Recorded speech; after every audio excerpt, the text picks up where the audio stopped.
Donald Trump backed down. Once again today, the man who always pretends he never backs down, never backed down big time. Donald Trump said repeatedly today, and it seemed desperately, quote, "I have no intention of firing him." And he was not talking about his unqualified and incompetent Secretary of Defense who shared battle plans with his wife and others, the same Secretary of Defense who promised to stop drinking if he became Secretary of Defense. Donald Trump said nothing today about Secretary of Defense Pete Hegseth. He did not defend Pete Hegseth today. He did not attempt to deny any of the reporting from the New York Times and NBC News about the ways that his Secretary of Defense shared battle plans.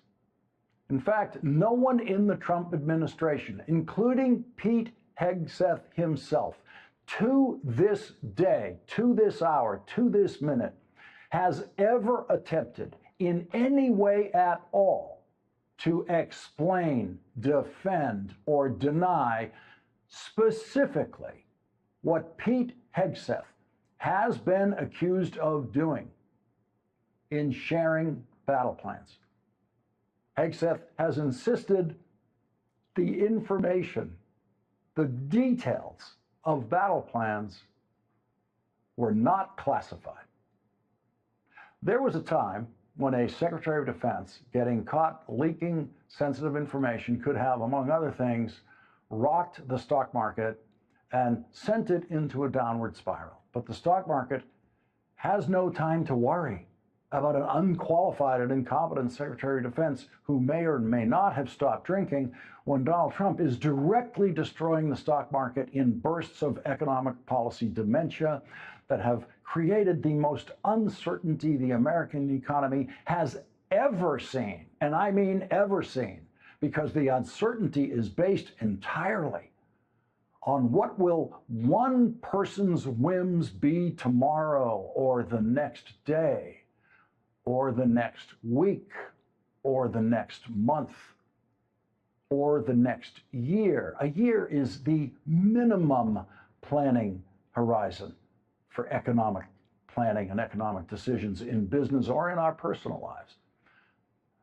And after destroying the stock market with tariffs that are actually illegal because Donald Trump has imposed them in violation of laws that control the president's use of tariffs, Donald Trump decided that now would be a good time to attack the chairman of the Federal Reserve, Jerome Powell, who became the chairman of the Federal Reserve when Donald Trump appointed him in Donald Trump's first term. President Biden then reappointed Jerome Powell.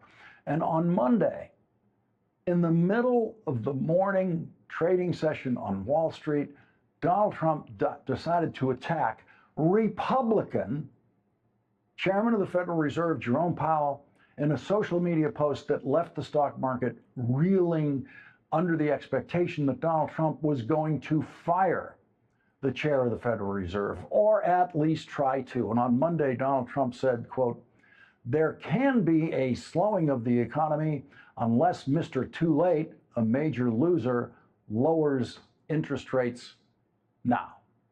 So there was the President of the United States doing two things that no president has ever been stupid enough to do before. One, predict a recession, and two, blame it on the chairman of the Federal Reserve, who he was publicly insulting. The trouble for Donald Trump is everyone on Wall Street thinks Jerome Powell is good at his job, and everyone on Wall Street now realizes that Donald Trump is much worse at his job than they ever expected him to be. Donald Trump's tariff dementia was bad enough. But then came the trading day yesterday that the Wall Street Journal labeled the "Fire Jerome Powell Market Rout." That was the Wall Street Journal headline on Monday night. Donald Trump was, in relatively polite language under the circumstances, basically being accused by the Journal and others of being a dangerous fool in the Wall Street news media for attacking Jerome Powell. And so today, the day after a disastrous day in the stock market, attributed 100% to a statement that Donald Trump made in the morning. Donald Trump, the man who made a living on TV saying you're fired, Donald Trump, the president who has fired more cabinet members and more White House chiefs of staff than any other president in history, Donald Trump, who has fired people he is not legally allowed to fire. That same Donald Trump pretended that everyone at the Wall Street Journal was just crazy to think he would ever try to fire someone he's not legally allowed to fire. To clarify, you have no intention of firing Jerome Powell because your economic advisor, Kevin Hassett, a few days ago said that you and people in the White House were studying this idea of possibly doing that before his term ends. No. Do you have any plans on doing that? None whatsoever. Never did. The press runs away with things. No, I have no intention of firing him. I would like to see him be a little more active in terms of his idea to lower interest rates. This is a perfect time to lower interest rates. If he doesn't, is it the end? No, it's not. But it would be good timing. She could have taken place earlier. But no, I have no intention to fire him. I have no intention to fire him. I have no intention to fire him. Saying it as many times as he could say it. He could have said, I have no legal authority to fire him, because he doesn't. And Jerome Powell knows that, which is why Jerome Powell has said publicly that he knows he cannot be fired and would not leave if Donald Trump ever tried to illegally fire him. So there is one person in America more powerful than Donald Trump tonight, and that is Federal Reserve Chairman Jerome Powell, and Donald Trump knows it. Any Federal Reserve chair would be more powerful than any president on matters involving the workings of the Federal Reserve and the setting of interest rates. Every president before Donald Trump has always known that they have no power over any of that. And so now, the humiliated clown, Donald Trump, who has been the subject of some of the finest economic editorial writing the Wall Street Journal has ever done, has decided that it's time to back down and desperately assure Wall Street, I have no intention of firing him. Assure Wall Street of exactly one thing. That's the only thing he wants to assure them of, and that is that he will not fire Jerome Powell, who he now implicitly acknowledges is more powerful than he is. Unfortunately for Donald Trump, the country and the world, that's not enough to stabilize the stock market and stabilize the American economy, which was already sliding toward an increased chance of recession before Donald Trump threatened Jerome Powell. It's been doing that every day thanks entirely to Donald Trump's illegal and unpredictable tariffs. Donald Trump's Treasury Secretary, who obviously does not have enough or possibly any influence over Donald Trump, thereby making him the least effective Treasury Secretary in history, admitted today that the Trump tariffs are a complete disaster. Disaster's not the word he used. In a private setting with ultra-rich investors hosted by JP Morgan Chase. So understand that the richest people in the world were given access to the Treasury Secretary's thoughts today, while no one in America who has already lost a job to Donald Trump's tariffs is allowed to know anything about what the Treasury Secretary might be thinking about any of this. Treasury Secretary Scott Bessent told the ultra-rich investors who spend their day trying to figure out how to get richer, quote, "No one thinks the current status quo is sustainable." The current status quo he was talking about is the Trump worldwide tariff regime. No one thinks the current status quo is sustainable. That's the way a guy who looks like this says, this is crazy and out of control and has to be stopped. The desperate players on Wall Street were thrilled by CNBC's reporting today of that leaked quote from the Treasury Secretary. But the Wall Street Journal would like to hear more. In tonight's Wall Street Journal editorial titled "Up the Down Trump Tariff Escalator," the Journal writes, if Mr. Bessent knows what Mr. Trump's real China and trade strategies are, everyone would love to hear it, because so far it looks like ad hoc improvisation. If Mr. Bessent can move markets merely with comments that a trade truce is coming, imagine how they'd respond if Mr. Trump simply called the whole tariff thing off. The Journal pointed out the job losses, just some of the job losses that are already happening because of the Trump tariffs here in the United States. The 800 or so Volvo employees at 3 different U.S. plants that will be laid off in the next 90 days. The International Monetary Fund slashed its U.S. and global economic forecasts, warning that tariffs were ushering in a new era of slower growth.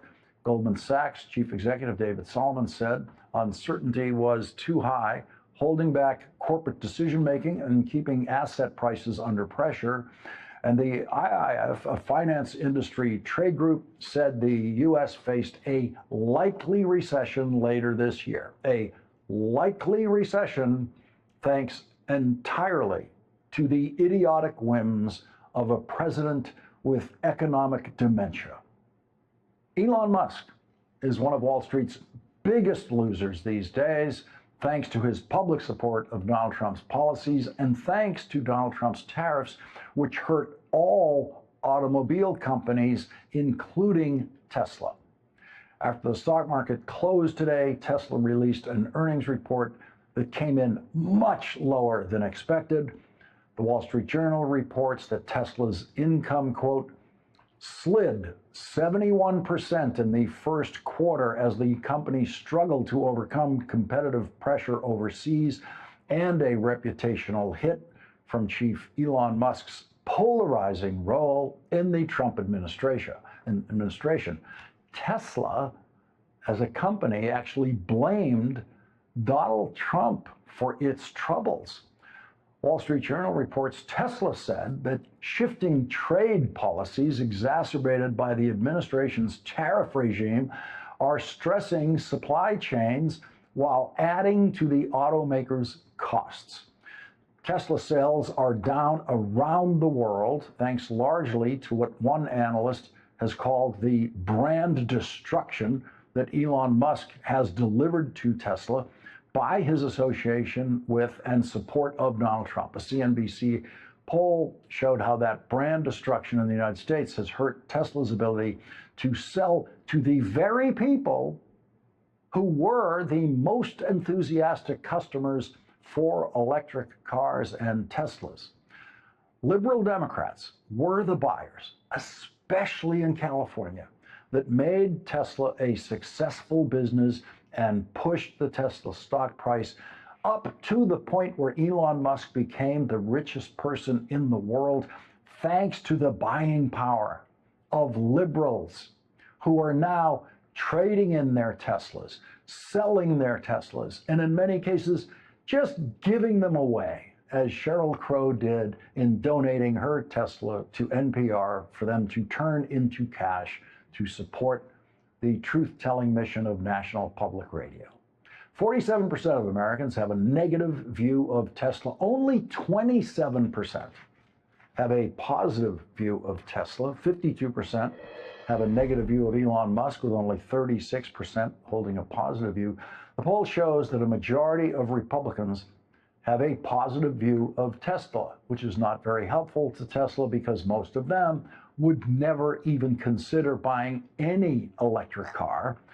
While the overwhelming, almost unanimous feeling among Democrats is now negative on Tesla, but positive on electric vehicles, which seems to indicate that liberal Democrats who want to continue buying electric vehicles will be buying their electric vehicles from Tesla's competitors that are now gaining increasing share of the market against Tesla, which could be why Elon Musk promised Wall Street today to start paying more attention to Tesla and less attention to destroying the American government as we know it.